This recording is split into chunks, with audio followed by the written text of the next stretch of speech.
हम मौला अली के घर में देखते हैं तो वहां पर अबू बकर नाम का बेटा भी मिल रहा है, उमर नाम का बेटा भी मिल रहा है, उस्मान नाम का बेटा भी मिल रहा है। अल्लाह अकबर, अंदाजा फरमाए। तो इसलिए वो रास्ता इख्तियार करो जिस रास्ते पे मौला अली थे, वो रास्ता इख्तियार करो जिस रास्ते पे इमाम हसन थे, वो रास्ता इख्तियार करो जिस पर इमाम हुसैन थे। अब वो 12 सिफात कौन सी है उसको सुन लीजिए। 2 सिफात, अल्लाह की 2 सिफात का मजहर होता है। अल्लाह की 2 सिफात क्या है? सिफते सत्तारी, सिफते सत्तारी और सिफते गफारी। यानी जो वली होगा सत्तारी सिफत का मजहर होगा। सत्तार किसको कहते हैं? ऐब छुपाने वाला। यानी जो वली लोग होते हैं ना, वो लोगों के ऐब जाहिर नहीं करते, वो लोगों के ऐबों पे पर्दे डालते हैं। जी जी। अब आप इसमें चेक कर लीजिए कितने रदी अल्लाह और कितने रहमतुल्लाह अलैह बाहर निकल रहे हैं। देखिए। जी जी जी जी, क्या बात है हजरत। जी जी जी, गौर कीजिए ना। इसलिए कि हाथ में तस्बीह और बगल में मुसल्ला, इससे वली नहीं बनता, अल्लाह की शान सत्तारी का मजहर बनता है। यानी वो किसी का ऐब खोलता नहीं है। इसीलिए आप देख लें, वली लोग कभी आपको किसी की गीबत करते नहीं मिलेंगे। बेशक बेशक। वली लोग कभी किसी के ऐब से, वो ऐब पे पर्दे डालते हैं। कैसे पर्दे डालते हैं उसकी एक मिसाल बताऊं आपको। देखिए कैसे पर्दे डालते हैं। एक बहुत बड़े वली हैं हजरत हातिम असम। अल्लामा अब्दुल रहमान जामी रहमतुल्लाह अलैह ने अपनी किताब नफातुल उन्स में ये वाकया लिखा। आप भी वली बन सकते हो, विलायत का दरवाजा बंद नहीं हुआ, वली आप भी बन सकते हो। 12 सिफात सुन लो, अपने अंदर पैदा करो, कोशिश करो। अल्लाह पाक की बारगाह में फैजान बंद नहीं होता, बल्कि वो तो ये फरमाता है जो मेरी तरफ चल कर आता है मेरी रहमत उसकी तरफ दौड़ कर जाती है। कोशिश करो ना। अल्लाह फरमाता है जो हमारी राह में कोशिश करते, वल्लदीना जाहदू फीना लनहदियन्नहुम सुबुलना, जो हमारी राह में कोशिश करते हैं हम उसके लिए रास्ते पैदा कर देते हैं। और सैयदना इमाम जाफर सादिक अला जद्दी वाले सलाम फरमाते हैं अल्लाह तक पहुंचने के इतने ज्यादा रास्ते हैं, जमीन पर जितने बिखरे हुए जर्रात है उससे ज्यादा अल्लाह तक पहुंचने के रास्ते मौजूद हैं। बेशक बेशक, जिंदाबाद। कोशिश करो अल्लाह तक पहुंचने की, कोई मुश्किल नहीं है, बल्कि अल्लाह तक पहुंचना बहुत आसान है। विलायत का निसाब बहुत आसान है। बेशक तो हातिम असम के बारे में अल्लामा जामी लिखते हैं, हातिम असम, असम अरबी जबान में बहरे को कहते हैं, बहरा। इन्होंने अपना लकब क्या रखा था? हातिम बहरा। कोई बहरा भी हो उसको बहरा बोलो तो बुरा लगता है कि नहीं लगता? जी जी जी। लेकिन हजरत हातिम बहरे नहीं थे, अपने आप को बहरा कहलवाते थे। वजह, एक बूढ़ी औरत, बुढ़ी हातिम असम से मसला पूछने आई। उनको उस वक्त तक असम नहीं कहते थे, हातिम कहते थे। तो हजरत हातिम के पास मसला पूछने आई। उसके पेट में कुछ गड़बड़ थी, तकलीफ थी। तो अब तकलीफ की वजह से उसके पेट की जो है वो गैस खारिज हो रही थी। तो उसने सोचा कि इतने बड़े बुजुर्ग हैं, यहाँ ऐसा हो जाए तो अच्छी बात नहीं। इत्तेफाक से उसने बहुत रोकने की कोशिश की, मगर बुढ़ापे में इंसान के आज़ा कमजोर हो जाते हैं। बहुत रोकने की कोशिश की मगर रोक नहीं पाई, और हजरत हातिम असम के सामने उसकी गैस खारिज हो गई। गैस खारिज हो गई तो हवा भी यानी कि आवाज भी निकली। तो वो शर्मा गई, वो बूढ़ी औरत, इतने बड़े बुजुर्ग के सामने ये क्या हो गया हादसा। तो हजरत हातिम ने सोचा कि ये शर्मा गई, मेरे नबी की उम्मत की ये औरत शर्मा गई। तो आपने कान पे हाथ रख के कहा, बड़ी अम्मा जरा जोर से बोलो, तुम क्या कहना चाहती हो। तो उसने बोला, उसने जब बोला तो आपने कहा जरा और जोर से बोलो। तो उसने फिर बोला और जरा जोर से बोलो। उसने और जोर से बोला। अब वो शर्मिंदगी उसकी खत्म हो गई और वो बुढ़िया खुश हो गई कि जो मेरे मुंह की आवाज नहीं सुन सकता वो हवा की आवाज कैसे सुन सकता है। और आप पूरी जिंदगी बहरे बन करके गुजारते थे। लोगों ने पूछा आप बहरे नहीं हो, लेकिन बहरे बन के क्यों जिंदगी गुजार रहे हो। फरमाया मुझे बहरा कहलाना आसान है, लेकिन नबी की उम्मती में से किसी को शर्मिंदा करना मुझे पसंद नहीं है। अकबर अल्लाह, क्या बात है। एक औरत की शर्मिंदगी के खात्मे के लिए पूरी जिंदगी बहरा बन करके गुजार दिया, ये हजरत हातिम असम है। और आज हम लोग नमाज भी पढ़ रहे हैं, रोजा भी रख रहे हैं, तहज्जुद भी पढ़ रहे हैं, लेकिन लोगों के ऐब भी खोल रहे हैं। तो आप ऐब खोल के क्या है, वली नहीं बन सकते, अल्लाह के दोस्त नहीं बन सकते। अगर वली बनना है लोगों के ऐब पे पर्दे डालना सीखो, शान सत्तारी का मजहर बनो, किसी के ऐब न खोलो। आजकल तो हम जहां बैठते हैं ऐब खोलते हैं। अल्लाह के रसूल अलैहिस्सलाम फरमाते हैं, तुम जब तक लोगों के ऐब खोलते रहोगे, तुम लोगों के ऐब अपनी हैसियत के मुताबिक खोलोगे, अल्लाह तुम्हारे ऐब अपनी शान के मुताबिक खोलेगा। अल्लाह तुम्हें जलील कर देगा। और अगर तुमने लोगों के ऐबों पे पर्दे डाले, तुम लोगों के ऐब पे पर्दे डालोगे, अल्लाह तुम्हारे ऐब पे पर्दे डालेगा। आज मुसलमान लोगों के ऐब पे पर्दे नहीं डालते, बल्कि आज औरतें, माएं और बहनें मौजूद है, किसी की बेटी को रिश्ता हो रहा है तो उसमें लोग ज्यादा तेल पानी डाल करके वो रिश्ता तोड़ देते हैं। किसी के बेटे का रिश्ता हो रहा है, वो रिश्ता तोड़ देते हैं। ऐब पे पर्दे डालने की बजाय लोग ऐब जोई करते हैं। तो दो सिफत, नंबर 2 सिफत गफ्फारी। गफ्फार कहते हैं माफ करने वाले को। सिफत गफ्फारी का मजहर होता है, यानी जो वली होगा वो अपनी जात के लिए कभी झगड़ा नहीं करेगा। वली अपनी जात के लिए कभी झगड़ा नहीं करेगा, क्योंकि जात के लिए झगड़ा करना ये कुत्तों का काम है। जात के लिए झगड़ा करना कुत्तों का काम है। अपनी जात के लिए वली कभी नहीं लड़ता। अब आपसे पूछता हूं, आज हम अपनी जातियात के लिए कितना लड़ते हैं? कितना लड़ते हैं? बाइक टकरा गई, झगड़ा हो गया। पानी मुझे पहले नहीं दिया, झगड़ा हो गया। शादी में खाना खाने मुझे पहले नहीं बिठाया, झगड़ा हो गया। बोलो आज हम अपनी जात के लिए लड़ रहे हैं, इसका मतलब हम अल्लाह के वली कब बनेंगे? जात के लिए जो लड़े वो कुत्ते की सिफत रखता है, वो वली की सिफत नहीं रखता। अब आप देख लीजिए कितने लोग हैं जो जात के लिए लड़ते फिरते हैं। अल्लाह अकबर। एक वाकया इस पर भी सुन लें कि एक बुजुर्ग के पास एक मुरीद आया और वो मुरीद आकर के कहता है, हजरत आप मुझे इस्म आज़म सिखा दें। अगर आपने मुझे इस्म आज़म सिखा दिया तो मैं उस इस्म आज़म के जरिए से बहुत काम लूंगा। इस्म आज़म क्या है उसको सुन लें। इस्म आज़म कहते हैं उस अल्लाह के उस नाम को अगर मुर्दे पे पढ़ दो तो मुर्दा जिंदा हो जाए, जिंदे को पढ़ के घूर दो तो जिंदा मर जाए। इस्म आज़म की बड़ी बरकत है। फरिश्ते पढ़ते पढ़ते पलक के झपकते आसमान पे जाते हैं और आसमान से जमीन पे आते हैं। तो चूंकि इस्म आज़म बहुत बड़ी चीज है, सूफिया ने इसको छुपा रखा है, अल्लाह ने भी इसको छुपा रखा है। ये सबको नहीं बताया जाता, जो उसका हकदार होता है उसी के दिल पर इल्का किया जाता है। तो मुरीद अपने पीर से कहता है इस्म आज़म सिखा दें। पीर साहब वाकई पीर साहब थे। उन्होंने कहा बेटा सुबह से शाम तक तुम बाजार में जाकर के बैठो, इंशाअल्लाह शाम को देखेंगे तुम्हें इस्म आज़म सिखाना है कि नहीं सिखाना है। वो सुबह से शाम तक बाजार में बैठे तो क्या देखा, बाजार में बहुत करप्शन हो रहा है, खूब जुल्म हो रहा है, कोई किसी का पुरसाने हाल नहीं है। सुबह से लेके शाम तक एक दूसरे पे जुल्म हो रहा है। वो बार बार हाथ मारते थे अपनी रान पर। मुर्शिद ने अच्छा नहीं किया, पीर साहब ने अच्छा नहीं किया, काश के मुझे इस्म आज़म सिखा देते तो अभी ये जुल्म करने वालों को घूर देता, मार डालता, तबाह कर देता, बर्बाद कर देता। सुबह से शाम तक यही होता रहा। लेकिन शाम के वक्त जो है बहुत खतरनाक मंजर देखा। मंजर ये देखा, 80 साल के एक बड़े मियाँ, एक बुढ़ा 80 साल का, वो अपने सर पर लकड़ियों का गट्टा रख करके लाया जंगल से और ला करके जैसे ही कहा लकड़ियां ले लो भाई, लकड़ियां ले लो। 80 साल के बड़े मियाँ लकड़ी बेच रहे थे। उतने में सिपाही आए, आने के बाद चाबुक जमीन पे मारा, कहे बुड्ढे उठा ये लकड़ी और हमारे घर पहुंचा और सुन तुझे कोई पैसे नहीं मिलेंगे। ये मंजर देख करके वो मुरीद तो और बहुत गुस्से में आया, मेरे पीर ने अच्छा नहीं किया, मेरे पीर ने अच्छा नहीं किया। अगर मुझे इस्म आज़म सिखा देते इन जालिम सिपाहियों को अभी मार डालता, इस्म आज़म पढ़ के अभी इनके लिए बद्दुआ करता, खत्म कर देता।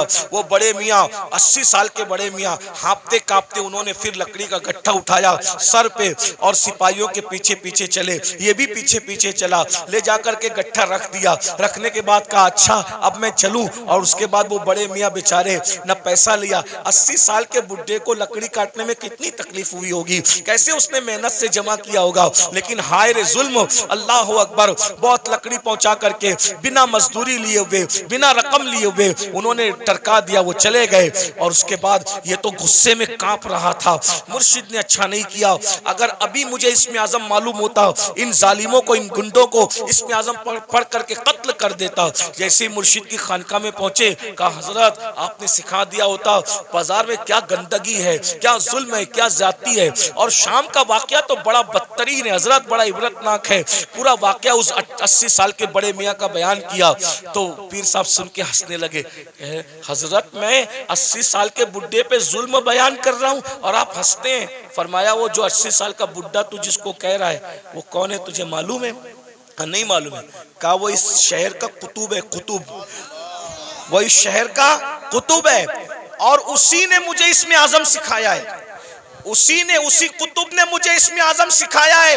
वो कहा हजरत जब उसको इसमें आजम मालूम है तो वो पढ़ के उनके लिए बद्दुआ क्यों नहीं कर देता? कहा बेटा जब तक के सब्र करने का मादा उस तरह पैदा नहीं होता अल्लाह किसी को इसमें आजम की नेमत अता नहीं करता। गौर कीजिए, यहाँ तो आज कोई छोटा मोटा आमिल बन जाए ना समा शबिस्तान रजा पढ़ के तो कहता है कि अगर तूने मेरी बात नहीं मानी तो तेरा पेशाब बंद कर दूंगा, मेरी बात नहीं मानी तो तेरा खानदान जो है वो तबाह कर दूंगा। भाइयों ये सब हाँ उनके होते हैं जो खाली खड़े होते हैं। ये कुतुब लोगों को देखो, ये अब्दाल लोगों को देखो, ये वली लोगों को देखो, इतना जुल्म सह रहे हैं मगर जात के लिए कभी बदला नहीं लेते। क्यों? इसलिए कि जात के लिए लड़ना वली का काम नहीं होता, जात के लड़ना ये तो कुत्तों का काम होता है। वली वो होता है जो सिफते गफ्फारी का मजहर होता है, अपने दुश्मनों को माफ करता है, अपने मुजरिमों को माफ करता है। उस पर एक वाकया याद आ गया, हालांकि बात तवील हो रही है लेकिन बात वाकया याद आ गया, सुन लीजिए। आज छोटी छोटी बात पर आप लोग एक दूसरे पे केस करते हो, क्या जवाब दोगे अल्लाह? बकरियों के तेरे आंगन में मेरे आंगन में बकरियों पर इतना बड़ा झगड़ा होता है कि मर्डर हो जाता है, कत्ल हो जाता है। कहां कहां तक बात पहुंचती, बारात देर से आई जल्दी आई उस पर जो है वो शादियां टूट जाती है। इतना महर है कि उतना महर है उस पर शादियां टूट जाती है। मेरे भाइयों सोचो, सब्र नहीं हमारे अंदर, और जब तक सब्र नहीं होगा हम अल्लाह वाले नहीं बन सकते। एक दिन क्या हुआ, इमाम हुसैन के कातिलों में से कातिल मदीने मुनव्वरा आया, मदीने तैयबा आया। और जब मदीना तैयबा आया तो लोगों ने सोचा कि कातिल इमाम हुसैन, कातिलों में से कातिल मदीने मुनव्वरा आया तो सारे मदीने वालों ने इमाम हुसैन की मोहब्बत में अपने दरवाजे बंद कर दिए। सब ने दरवाजे बंद कर दिए, सबके दरवाजे बंद हो गए। इमाम ज़ैनुल आबिदीन का दरवाजा हमेशा बंद रहता था, किसी से मिलते नहीं थे। लेकिन जब उनको किसी ने इत्तला दी, हजरत करबला में का एक शख्स जो आपके बाबा का कातिल है वो मदीने मुनव्वर आया, और सबने अपना दरवाजा बंद कर दिया। इमाम ने अपना दरवाजा खोल दिया, कहा उसको बुला कर लाओ। वो आया, इमाम ने दस्तरखान बिछाया, उसको खाना खिलाया, पानी पिलाया, उसने खाया भी पिया भी, और खाने और पीने के बाद कहा ऐ अली, इमाम ज़ैनुल आबिदीन का असली नाम अली है, कहा ऐ अली शायद तुमने मुझे पहचाना नहीं या शायद तुम मुझे भूल गए। आपने फरमाया कैसे नहीं पहचाना? अरे ये मदीने वाले क्या करबला में थे? कहा नहीं थे। कहा जो करबला में नहीं थे उन्होंने तुझे पहचान लिया, मैं तो करबला में मौजूद था ना, मैं तुझे कैसे नहीं पहचानूंगा? वो तू ही जालिम है ना, तेरे कहने पे मेरे बाबा के जिस्म पे घोड़े दौड़ाए गए थे, मेरे नन्हे से भाई के हलक पर तीर चलाया गया था, मेरी फूफियां, मेरी अम्मियां, मेरी बहनों के दुपट्टे छीने गए थे, तू ही वो जालिम है ना। अल्लाह अकबर। जब उसने ये सुना लरस गया, हाँ मैं वो हूँ। आपने पहचाना कहाँ? पहचानने के बाद भी ये सुलूक किया? तो इमाम ज़ैनुल आबिदीन ने फरमाया जो तूने किया वो तेरे खून की तासीर थी, जो मैंने किया ये मेरे घर की रिवायत है। हम आले मोहम्मद दुश्मनों के साथ ऐसे ही सुलूक करते हैं। अगर करबला वालों से मोहब्बत है, बताओ बाप के दुश्मन के साथ, बाप के कातिल के साथ इमाम ज़ैनुल आबिदीन ने क्या सुलूक किया, और हम अपने समधियों के साथ क्या सुलूक करते हैं, अपने भाइयों के साथ क्या सुलूक करते हैं, अपने पड़ोसियों के साथ क्या सुलूक करते हैं, अपने रिश्तेदारों के साथ क्या सुलूक करते हैं। भाई एक मुंह किसी को अच्छा नहीं कहते, जबकि अल्लाह के रसूल अलैहिस्सलाम ने फरमाया मुसलमान वो है जिसके हाथ से और उसकी जबान से दूसरे मुसलमान महफूज रहे। आज ना हमारे हाथ से कोई महफूज है, ना हमारी जबान से कोई महफूज है। जब भी जबान खोलते हो तो ऐसे तीर चलाते हो, नश्तर लगाते हो लोगों के दिल पर। याद रखना तलवारों के जख्म तो भर जाते हैं, जबान के जख्म भरा नहीं करते। कैसा कलमा पड़ा है, नबी तो वो मुसलमान बनाने आए थे कि जिसके हाथ से, जिसकी जबान से दूसरे मुसलमान महफूज रहे। ना आज हमारे हाथ से कोई महफूज है, ना हमारी जबान से कोई महफूज है। तो बताओ नबी वाले मुसलमान हो या अपनी तबीयत वाले मुसलमान हो। बीवी को माँ बहन की गाली देकर के उसका दिल दुखाते हो। रसूलुल्लाह तो फरमा रहे मुसलमान वो है जिसकी जबान से किसी को तकलीफ नहीं पहुंचती, जो अपनी शरीके हयात है, जो अपनी लाइफ की पार्टनर को माँ बहन की गाली दे, वो मुसलमान कैसा होगा। रसूलुल्लाह फरमा रहे मुसलमान वो है जिसके हाथ और जबान से दूसरा मुसलमान महफूज रहे। जो अपने माँ बाप का दिल दुखाए वो कैसा मुसलमान है, जो अपने पड़ोसी को तंग कर दे वो कैसा मुसलमान है। बस बात इतनी है, तकरीरें बहुत सुन रहे हो भाई, मुकर्रिर लोग भी माशाल्लाह ऐसे हो गए अल्हम्दुलिल्लाह के एक ढूंढो हजार मिलते, और तकरीर सुनने वाले भी हजारों हैं, लेकिन कोई सुधरने तैयार नहीं। और ये भी कयामत की निशानी में से एक निशानी है।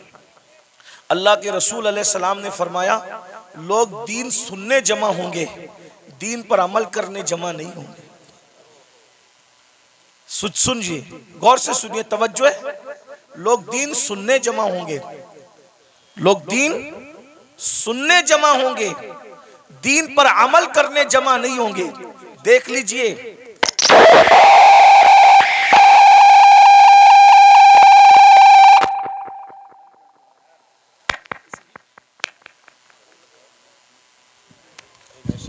किसी की बच्ची मदरसे में रह गई है, वो रो रही है, उसके माँ बाप जहाँ भी हैं वो अपने बच्चे को जाकर के ले ले, वो रो रही है, छोटी सी बच्ची।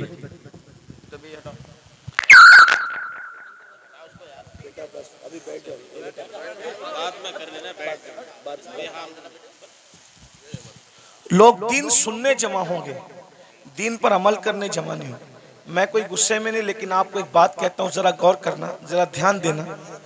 आज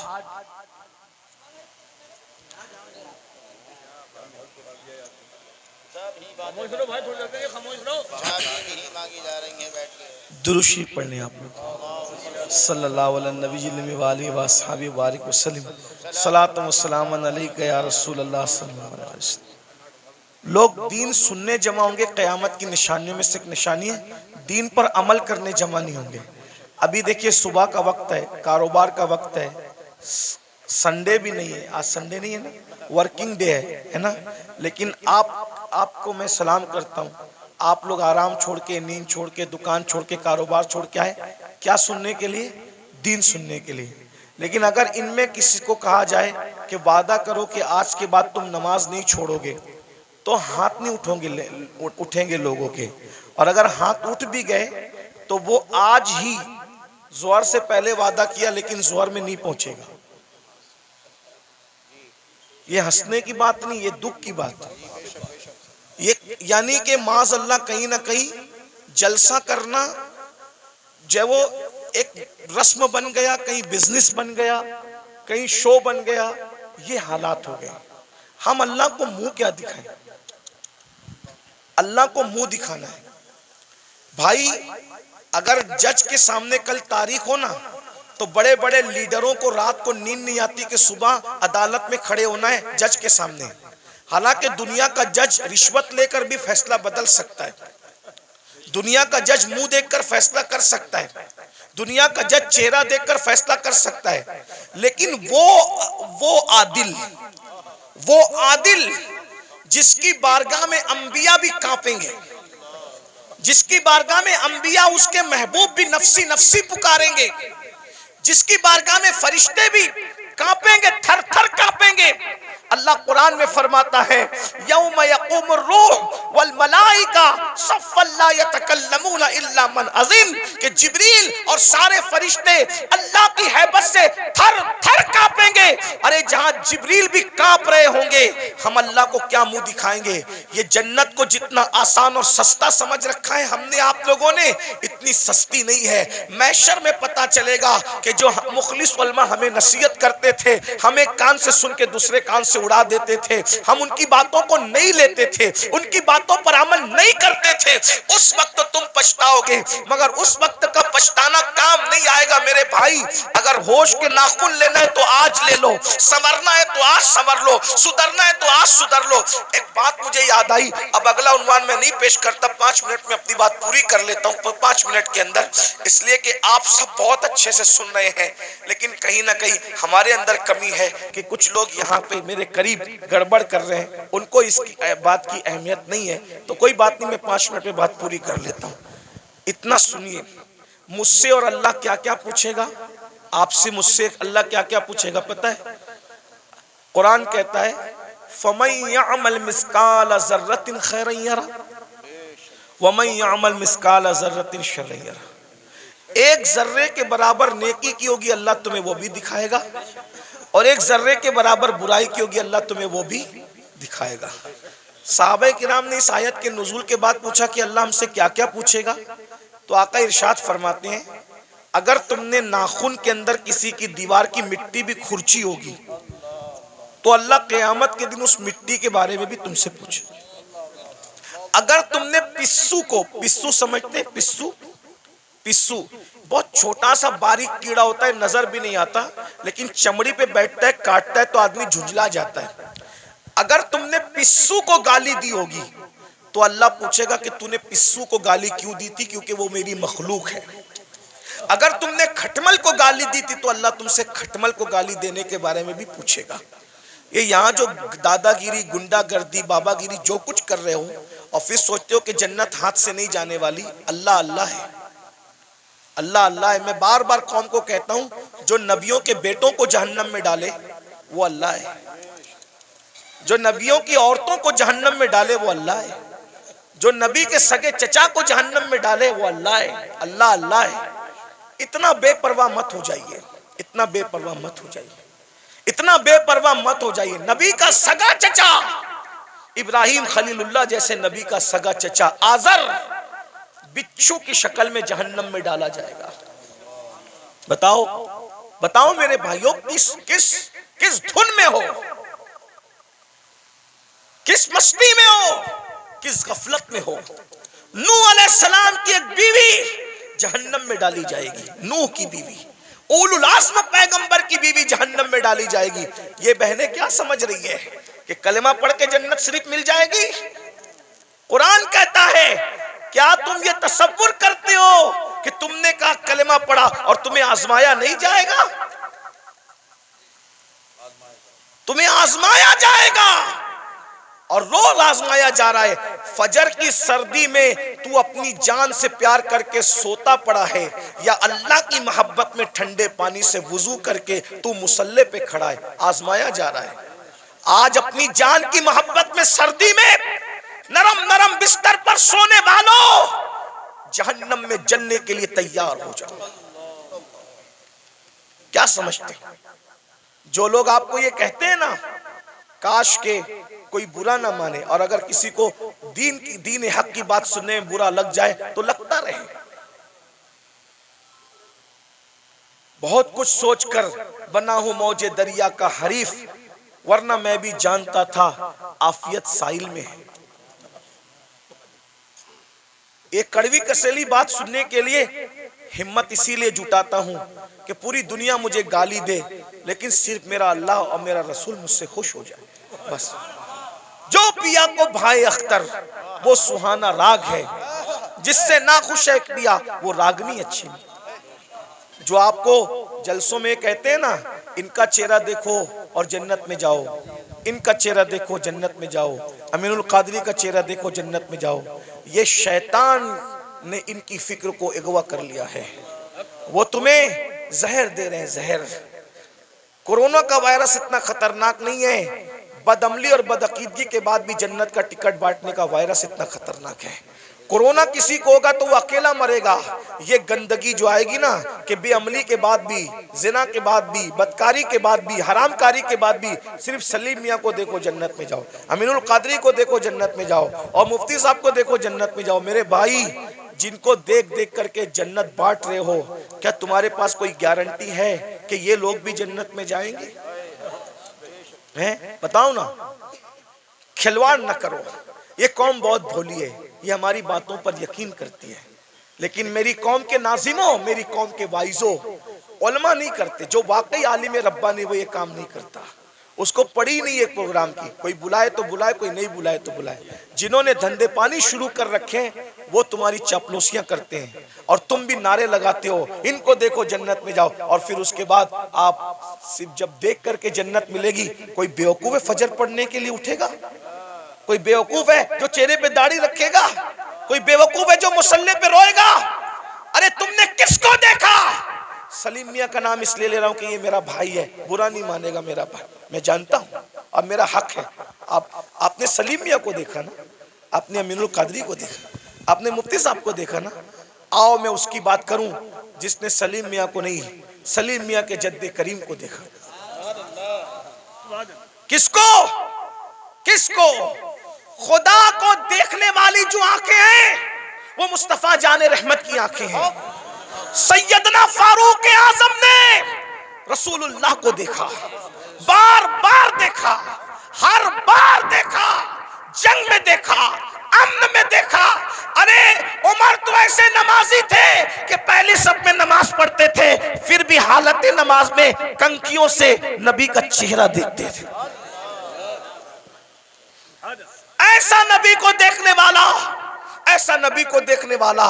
लेकिन जब उसी उमर इब्ने खत्ताब का आखिरी वक्त आया, उसी उमर इब्ने खत्ताब का, कौन उमर जिसका जिक्र तौरात में है, जिसका जिक्र इंजील में है, जिसका जिक्र कुरान में है, जिसके मशवरे की ताईद में कुरान की 22 आयतें नाजिल हुई है मेरे भाइयों, 22 आयतें। ये जो वत्तखिज़ु मिन मकाम इब्राहीम मुसल्ला किसकी आयत, किसकी ताईद में आई? फारूक आजम की ताईद। जब रसूलुल्लाह ने काबे का तवाफ किया, काबे का तवाफ किया, सुन लो उमर कौन है, हमसे सुनो सैयदों से उमर कौन है, फारूक आजम कौन है? अल्लाह अकबर। फारूक आजम कौन? जब रसूलुल्लाह ने काबे का तवाफ किया तो सहाबा से मशवरा किया कि वाजिबुत तवाफ जो नफिल नमाज है कहाँ पढ़ी जाए। सहाबा का दिल खुश करने के लिए किसी ने कहा काबे के अंदर पढ़िए, किसी ने कहा हतीम में पढ़िए, किसी ने कहा यहाँ पढ़िए, किसी ने कहा वहां पढ़िए। फारूक आजम ने कहा या रसूल अल्लाह, जहाँ आपके दादा इब्राहिम अलैहिस्सलाम के कदम का निशान है वहां पर आप नमाज अदा कीजिए। अभी उमर ये कह ही रहे थे कि जिब्रील आ गए, कहने लगे वत्तखिज़ु मिन मकाम इब्राहीम मुसल्ला, जहाँ आपके दादा इब्राहिम के कदमों का निशान है उसको अपना मुसल्ला बना लीजिए। शराब की हुर्मत की बात फारूक आजम के मशवरे की ताईद में, पर्दे की बात फारूक आजम के मशवरे की। और कौन फारूक आजम जिसके बारे में कहा मेरे बाद अगर कोई नबी होता उमर इब्ने खत्ताब होता। कौन फारूक आजम? जब फारूक आजम आ रहे हैं, जिब्रील अलैहिस्सलाम रसूलुल्लाह की बारगाह में मौजूद हैं, तो जिब्रील ने फारूक आजम को देख के मुस्कुराया। मेरे सरकार ने कहा क्यों मुस्कुरा रहे हो जिब्रील? हुजूर आपका यार उमर आ रहा है। तो आका ने फरमाया क्या मेरे उमर को आसमान वाले भी पहचानते? मेरे उमर को आसमान वाले भी पहचानते? तो जिब्रील अलैहिस्सलाम कहते हैं हुजूर जमीन वालों से ज्यादा उमर को आसमान वाले पहचानते।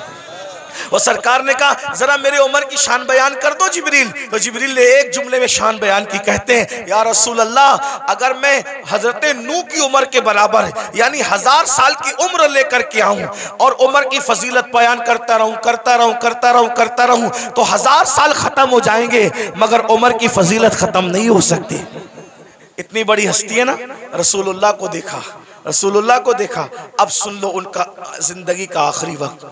फारूक आजम शहीद है, फारूक आजम शहीद है। अल्लाह अकबर। और किस हालत में शहीद है? हालत नमाज में। आखिरी वक्त आ गया, चारपाई पर फारूक आजम लेटे, पूरा जिस्म खून से लहू लहान है। फारूक आजम लहू लहान है पूरा जिस्म। फारूक आजम अपने बेटों से कहते हैं मेरे बेटों, मेरे बच्चों, तुमने मेरी फर्मा बरदारी की, मैंने जो कहा तुमने मेरी बात मानी, अल्लाह ने मुझे फर्मा बरदार औलाद अता की, आज मेरी फर्मा बरदारी करोगे आखिरी वक्त में? लोगों बच्चों ने कहा जी हुजूर जरूर करेंगे। फरमाया एक काम करो, मुझे चारपाई से उठा के जमीन पे डाल दो। देखो ये फारूक आजम के आखिरी लम्हात है, ये उनकी आजिज़ी है, ये उनकी इनकिसारी है, ये उनका इखलास है। जन्नत का कहाँ ख्वाब देख रहे हो भाइयों? ना वुजू आता है ना गुस्ल आता है। 2 रकअत नमाज जुमा पढ़कर ऐसे भागते हो जैसे स्कूल की छुट्टी होने पे स्कूल के बच्चे भागते हैं। भाइयों जरा सोचो ना, जरा गौर करो ना, जरा गौर तो कीजिए, अपने आप पे रहम कर लीजिए। हम में से कोई अल्लाह के अजाब को बर्दाश्त करने की ताकत नहीं रखता, हम में से कोई जहन्नम का सामना करने की ताकत नहीं रखता। मत अब धोखा दीजिए अपने आप को, मत फरेब कीजिए अपने आप से, अपनी आखिरत को तबाह मत कीजिए। वो मुसलमान बनिए जैसे हुजूर मुसलमान बनाने आए थे। सैयदना फारूक आजम फरमाते हैं मुझे चारपाई से उठाकर जमीन पे डाल दो। जब जमीन पे डाल दिया गया तो फारूक आजम खाक पर अपने चेहरा रगड़ने लगे और रोकर कहते अल्लाह उमर की बख्शिश कर दे, उमर की जिसको रसूलुल्लाह ने जन्नत की बशारत दी उसकी जिंदगी का एंड ये है। उमर की ये उनका खौफ खुदा है, ये उनकी आजिजी है, ये उनकी इनकिसारी है। अल्लाह उमर की बख्शिश कर दे, मगफिरत कर दे। रो रहे हैं, मैं उमर क्या जवाब दूंगा तेरी बारगाह में, उमर क्या हिसाब देगा तेरी बारगाह में। इधर का चेहरा रगड़ते हैं, इधर का गाल रगड़ते हैं और अल्लाह की बारगाह में कहते हैं मुझे माफ कर दे, मेरे बुढ़ापे पे रहम कर दे। किसी ने कहा अमीरुल मोमिनीन आप तो वो है ना, आप वो हैं कि आपने इतना फतुहात, इतने फतुहात किए, ये काम किया दीन का, ये काम किया दीन का, ये काम किया दीन का। सर उठा के कहते हैं ओ मनकबत पढ़ने वाले खामोश, ये मनकबत पढ़ने का टाइम नहीं। क्या कहा? ये मनकबत पढ़ने का टाइम नहीं है। और हम तो माइक पर अपनी फजीलत सुन के खुश होते हैं, जबकि वो सही भी नहीं होती, झूठ झूठ होती है, झूठ झूठ होती है। अस्तगफिरुल्लाह। बहुत सारे नाजिम लोग 25,000 20,000 सिर्फ झूठ बोलने का लेते हैं। उस कौम को बर्बादी से कौन रोक सकता है जो कौम झूठ बोलने के लिए 25,000 रुपया देती है। आना सलीम मियाँ की करामत गढ़ के बयान करना 25,000 लोग, अमीनुल कादरी की करामत बयान करना 25,000 लोग, मुफ्ती साहब के बारे में बताना, इन जैसा तो आलिम रब्बानी जो है वो 200 साल में हुआ ही नहीं है, ये सब कहना। अरे सुनने वालों, तारीफ सुनने वालों, अल्लामा शरफुद्दीन यहिया मनीरी कहते हैं दुनिया में जितना बड़ा दावा करेगा कयामत के दिन उतनी बड़ी दलील अल्लाह को पेश करनी पड़ेगी। बताओ मेरे भाइयों कहाँ हो? जलसों का मिजाज बदल दिया तुम लोगों ने, सब चौपट करके रख दिया। दीन जलसों में नहीं होगा तो कहाँ होगा? फारूक आजम की जो मनकबत पढ़ी जा रही थी वो कोई नाजिम नहीं पढ़ रहा था, वो सच्ची मनकबत थी। अरे जिसकी मनकबत कुरान पढ़े उससे बड़ा वली कौन हो सकता है? अल्लाह अकबर। लेकिन फारूक आजम ने रोक दिया, फरमाया ओ मनकबत पढ़ने वाले, ये मनकबत पढ़ने का टाइम, चुप रहे, खामोश रहे और मैं जो कर रहा हूं मुझे करने दे। और फिर सर उठाकर लोगों से कहा लोगों तुम मेरी मनकबतें पढ़ते हो, सुनो। उमर तो बस इतनी तमन्ना रखता है अल्लाह की बारगाह में, अल्लाह ना मुझे कोई सवाब दे, जुमले सुनो फारूक, अल्लाह ना मुझे कोई सवाब दे, ना कोई मर्तबा दे, ना कोई मकाम दे, और ना मुझे अजाब दे, ना जहन्नम में डाले, वो मुझे बराबर सराबर ऐसे ही छोड़ दे तो उमर समझेगा कि उमर कामयाब हो गया। ये फारूक आजम की आजिज़ी है। और हम कहाँ है, किधर है?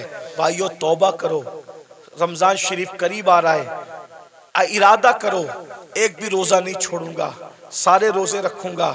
इरादा करो तरावी नहीं छोड़ूंगा, पूरी तरावी जमात के साथ पढ़ूंगा, नमाज पाबंदी से पढ़ूंगा। अभी से तौबा करो, माहौल बनाओ, जहन बनाओ। और अगर आप दीन के करीब नहीं आए भाई, ऐसे ही आप आवारा गर्दी करते रहे, हराम लुक्मा खाते रहे, गुनाह करते रहे, फिल्में देखते रहे, किसी का कुछ नहीं बिगड़ेगा। आप अपनी आखिरत को बर्बाद करोगे, तबाह करोगे। जब अल्लाह नबी की बीवी को उठा के जहन्नम में डाल सकता है, नूह अलैहिस्सलाम की बीवी की शक्ल में, अगर वो हमें जहन्नम में डालेगा कौन बचाएगा, कौन रोकेगा? बताइए ना। नूह अलैहिस्सलाम अपनी बीवी को बचाएंगे? बोलो नहीं बचाएंगे, बीवी को नहीं बचाएंगे। क्यों?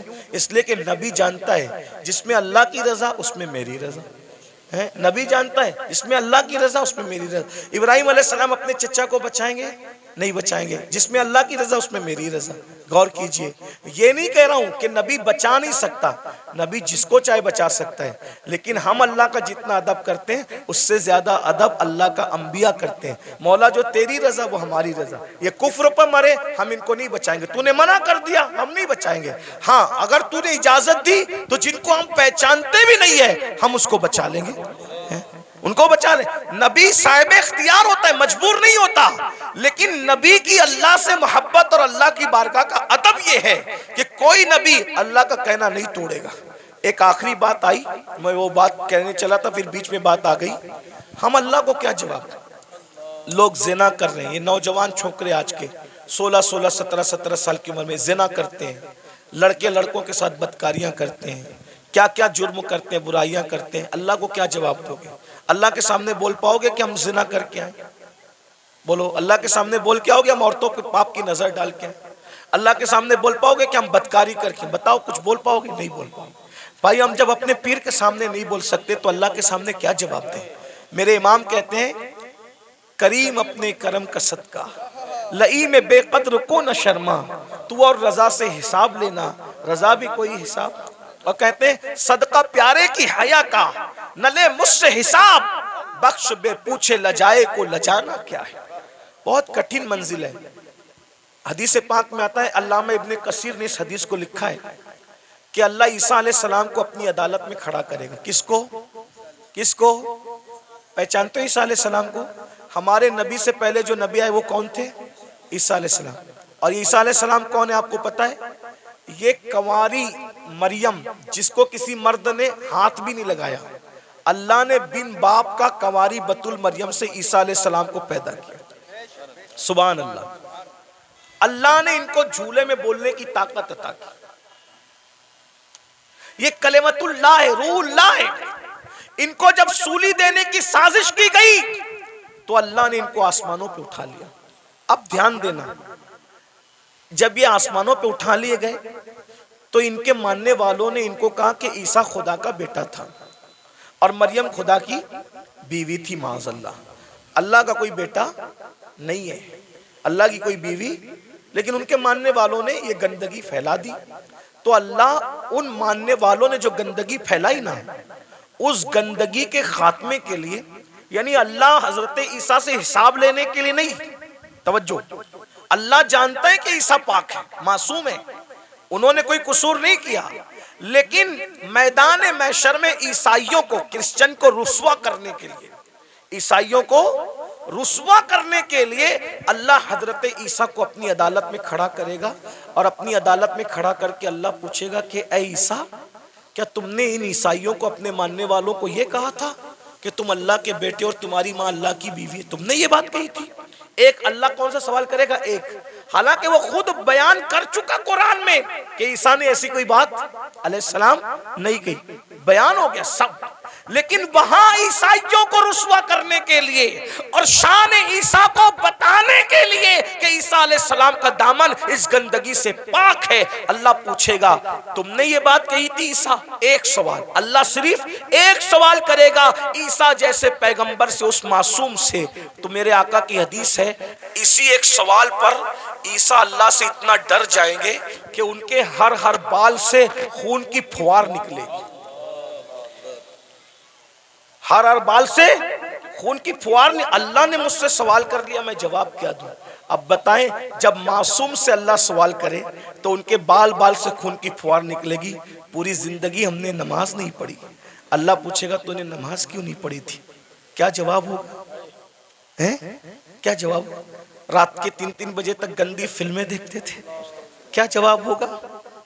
दोस्ती लड़कों से इसलिए करते थे कि उनके साथ बदकारी करें, हैं? कौमे लूत का अमल करें। आका फरमाते हैं, जे कौमे लूत का अमल करने वाले लोग जिस बस्ती में रहते हैं, बस्ती वालों को मालूम है, मना नहीं करते, अल्लाह उस बस्ती पर एक दिन में 36 मरतबा लानत नाजिल करता है। कौमे लूत का अमल करने वाला कहीं भी मरेगा, वो अपनी कब्र में नहीं रह सकता, फरिश्ते उसको उठा के ले जाके वहां फेंक देते जहां कौमे लूत पे अजाब आया था। भाइयों, अपनी आखिर ये दुनिया है। एक गालिब ने इसीलिए कहा था, डुबाया मुझको होने ने, न मैं होता तो क्या होता।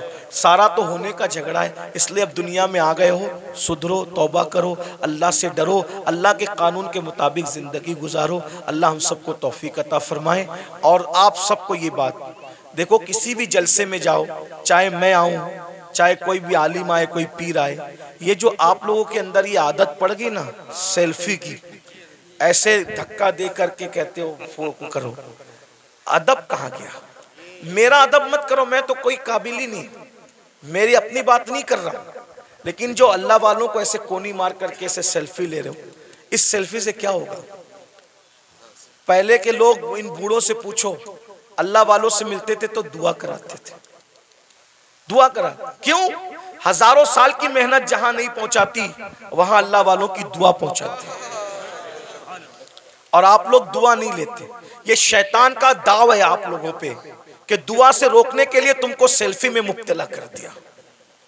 और आप लोग सेल्फी, मोबाइल, हर जगह मोबाइल, हर जगह मोबाइल, सेल्फियां ले। क्या करोगे सेल्फी लेके? क्या फायदा है सेल्फी लेने का? मैं अभी हराम और नाजायज की बहस में नहीं पढ़ रहा हूं, लेकिन इतना कहता हूं, फायदा क्या? बताइए क्या कर रहे हो? अल्लाह वालों का अदब करो, अदब सीखो। इनकी अदब की नजर पड़ेगी। वो एक गुलाम था जिसका नाम शमसुद्दीन था। शमसुद्दीन नाम का एक गुलाम था, लड़का था, बगदाद में गुलामी करता था बादशाह की। बादशाह ने कहा कि जा और जा करके फुला काम कर। तो उसने बादशाह से कहा, आपका अरबी घोड़ा मुझे दे दो तो मैं काम जल्दी से निपटा के आ जाऊं। तो जैसे ही अरबी घोड़े पे चला तो देखा एक चबूतरे पे, ओटे पे 3 वली बैठे। एक वली का नाम है हमारे मुर्शिद शेखुशयूख, शेख शहाबुद्दीन उमर सोहरवर्दी। एक वली है शेख नजमुद्दीन कुबरा। एक वली है हमारे मुर्शिद कुतुबुल अक्ताब सैयदी कुतुबुद्दीन बख्तियार काकी। तीनों बैठे।